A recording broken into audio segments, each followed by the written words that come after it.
So the Indiana Fever go down to the Aces, and I got to say, I am not liking what I'm seeing.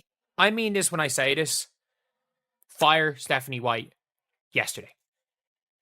Like, fire her yesterday. And the reason why is not that Stephanie White is a bad basketball coach. It's not that Stephanie White is a bad motivational speaker. It's not that Stephanie White has done a bad job defending her players. It's not any of that. It's that Stephanie White and Caitlin Clark fundamentally have different... Something's brewing in Indiana, and it's not good. Caitlin Clark just dropped another stinker against the Aces, going ice cold from 3, while her coach Stephanie White scrambles for excuses. The Fever's championship dreams are melting faster than ice cream in July, and somebody needs to answer for this mess. This one's about to get spicy. Yeah, I think the little things, we've kind of just shot ourselves in the leg consistently doing that. We turn the ball over. We foul a lot. You know, those are just easy points for them. I don't know how many points they had at the free throw line tonight, but I think they had 18 off of our turnovers, and that mostly falls on me. That falls on me as our point guard. I think I have to really get us into stuff, especially in the fourth quarter. We didn't do a good job of taking care of the ball. I didn't. So I think just starts with me and just getting better in that. What do you think is really behind Caitlin Clark's shooting struggles? Is it the system, the pressure, or something deeper? Drop your thoughts below. I have to say, I saw the same type of energy from Caitlin Clark that I have been seeing from her, or actually maybe just from the last game, but I saw her definitely having in the last game. And that was kind of a little deflated, kind of under baseline energy levels. She wasn't like really talking to anybody on the court. She wasn't showing much emotion. And this is, that is where Caitlin Clark shows all of her emotion. Well, here we are again, folks. Another day, another disappointing performance from what was supposed to be Indiana's championship squad. The Fever just got served a reality check by the Las Vegas Aces, losing 89-81 in what can only be described as a masterclass in how to blow a lead and crush your fans' hopes simultaneously. Let's talk numbers because they don't lie, unlike some of the excuses we're about to hear. Caitlin Clark went 1 for 10 from three-point range. 1 for 10. That's not a shooting slump. That's a shooting catastrophe. Combined with her previous game against Golden State, Clark is now 1 for 17 from beyond the arc in her last 2 games. If that doesn't scream alarm bells, I don't know what does. Aren't as good, and obviously it's frustrating. You want them to go in, and even tonight I felt like there was a few that felt really good off my hand and it just didn't go down. And even the mid-range jump shot to start the fourth quarter and the 3 to start the fourth quarter, they both felt good off my hand. So it's just frustrating. But here's where it gets interesting. After this embarrassing display, Stephanie White decided to play the blame game, and surprise, surprise, she's pointing fingers everywhere except at herself. I think the biggest thing is what we as a staff have to do to get her better looks, higher quality looks, White said after the game. Oh, really? Because last time I checked, you're the coach, Stephanie. It's literally your job to get your star player good looks. Biggest thing is what we have to do as a staff to get her better looks, like higher quality looks. Every game plan is going to be to make her score inside the 3-point line, right? And the different ways that they're going to do that. Physicality, coverage, showing bodies, all the different things. And, we have to do a better job of getting her higher quality looks.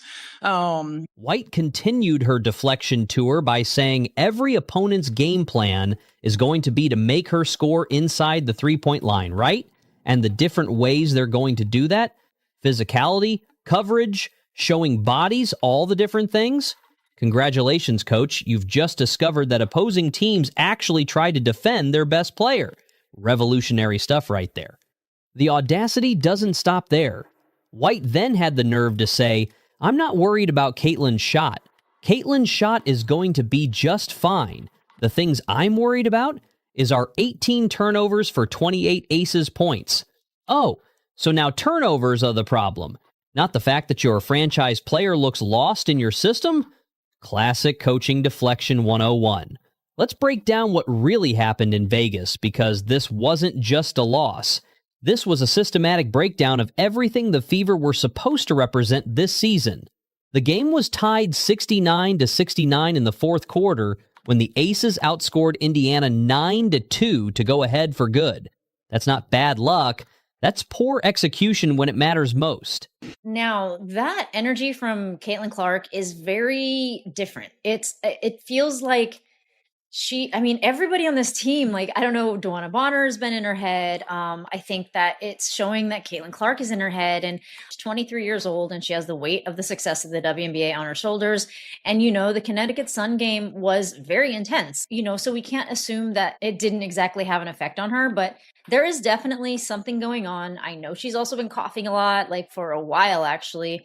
So, again, all I would be saying are assumptions here, but the energy level that Caitlin Clark is exuding is a little worrisome. I mean, it could just be she lost 2 games in a row and she seems pretty... Caitlin Clark managed to put up respectable-looking numbers on paper, 19 points and 11 assists.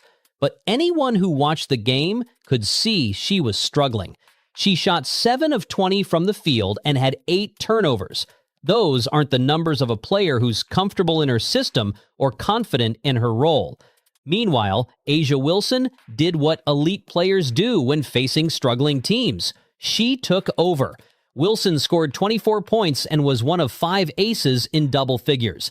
This is what separates contenders from pretenders. When the pressure is on, real champions step up. The Fever, unfortunately, stepped backward. But let's talk about the elephant in the room, the motion offense that Stephanie White insists on running. This system is about as effective for Caitlin Clark as a chocolate teapot. Clark thrives in transition, in pick-and-roll situations, and when she has the freedom to create. Instead, White has her running around screens like she's auditioning for a community theater production of Basketball, the Musical. The most frustrating part? This is Clark's second year in the league, not her rookie season. She should be building on last year's foundation, not looking like she's learning basketball for the first time. The improvement curve should be steep and upward, not this roller coaster of mediocrity we're witnessing. And let's address the health concerns, because they're real and they're affecting Clark's game. The quad injury that kept her out for several games earlier this season seems to have lingering effects. You can see it in her movement. She's not exploding to the rim like she used to, and her shot mechanics look off. When a shooter's foundation isn't stable, everything else crumbles.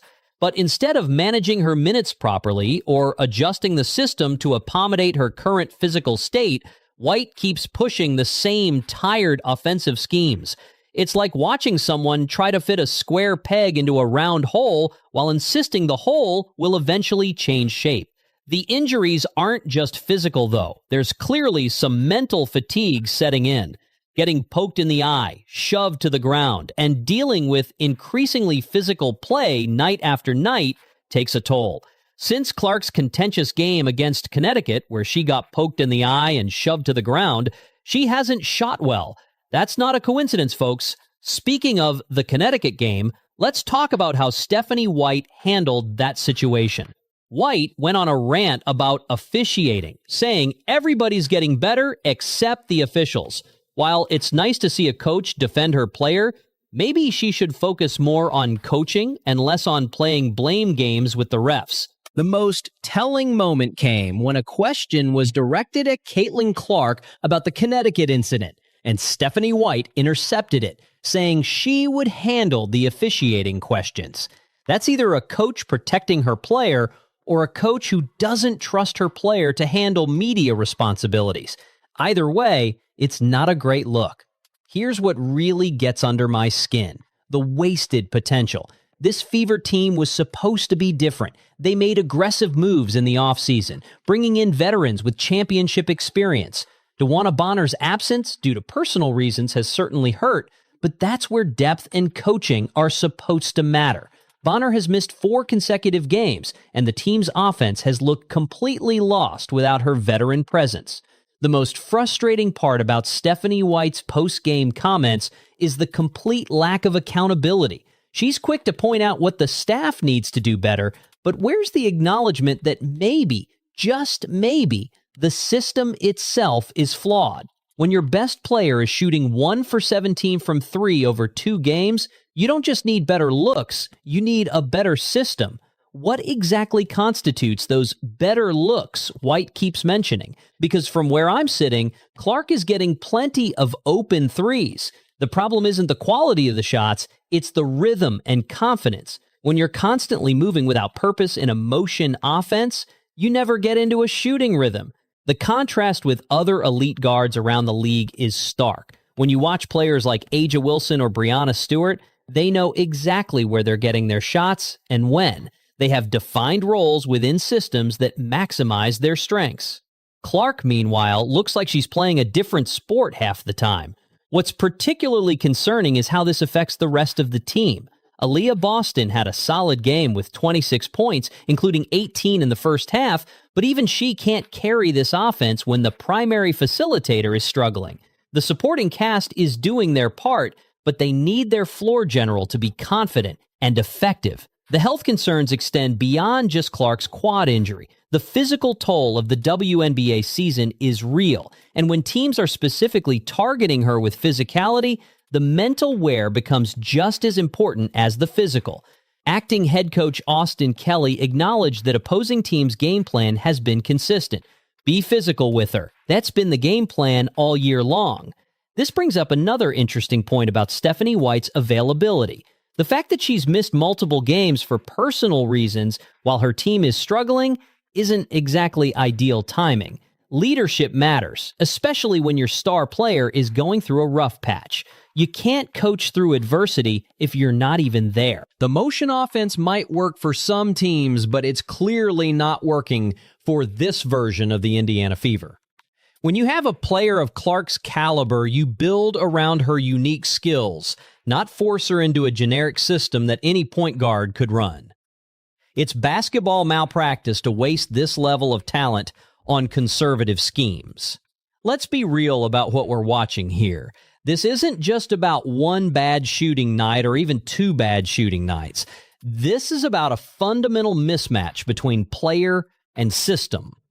Clark's greatest strengths, her court vision, her ability to create off the dribble, her range, are being neutered by an offense that prioritizes ball movement over individual brilliance. The timing of these struggles couldn't be worse. The WNBA season is short, and every game matters for playoff positioning. The Fever can't afford to waste games while their coach figures out how to use their best player effectively. Championship windows don't stay open forever, and this one is starting to creak. What makes this even more maddening is that we've seen glimpses of what this team can be. They absolutely demolished Chicago in their opener, with Clark recording a triple-double. They pushed the defending champion Liberty to the wire. The talent is undeniably there, but the consistency and system integration are nowhere to be found. Stephanie White is coaching like she's afraid to fail rather than coaching to win. When you have generational talent like Caitlin Clark, you don't play it safe with vanilla offensive schemes. You push the envelope, you take calculated risks, and you maximize what makes your team special. Instead, we're getting basketball's equivalent of elevator music. The bench production has been inconsistent, and that falls on coaching too. When your rotation players don't know their roles or when they'll get meaningful minutes, it creates uncertainty throughout the entire roster. Chemistry isn't just about the starters. It's about having a cohesive unit that understands how all the pieces fit together. Clark's assist numbers are still solid, which tells you she's trying to make the system work. But assists don't mean much if the offensive flow is choppy and unpredictable. Great point guards create easy baskets for teammates while also being able to take over when needed. Right now, Clark looks more like a facilitator in a system that doesn't facilitate anything. The physical beating Clark has taken this season can't be ignored either. Every team knows that roughing her up is an effective strategy, and the officials haven't been consistent in protecting her. When your star player is getting hit in the face and shoved to the ground without adequate protection from the refs, it affects confidence and shot selection. Here's the brutal truth. If this continues, we're looking at a wasted season for a team that was supposed to contend for a championship. The margin for error in the WNBA is razor thin, and the Fever are burning through their cushion faster than a bad lottery ticket. The clock is ticking on this season, and changes need to happen now. Whether that's adjusting the offensive system, managing Clark's health better, or simply admitting that the current approach isn't working, something has to give, because right now, the Indiana Fever are trending toward disappointment rather than championship contention, and that's completely unacceptable given the talent on this roster. The Fever's championship window is closing faster than a drive-through at closing time. Something's got to give in Indiana, whether it's the system, the coaching, or just accepting reality. What do you think needs to change first? Smash that like button if you think Stephanie White needs to step up her game, and subscribe for more brutally honest basketball breakdowns.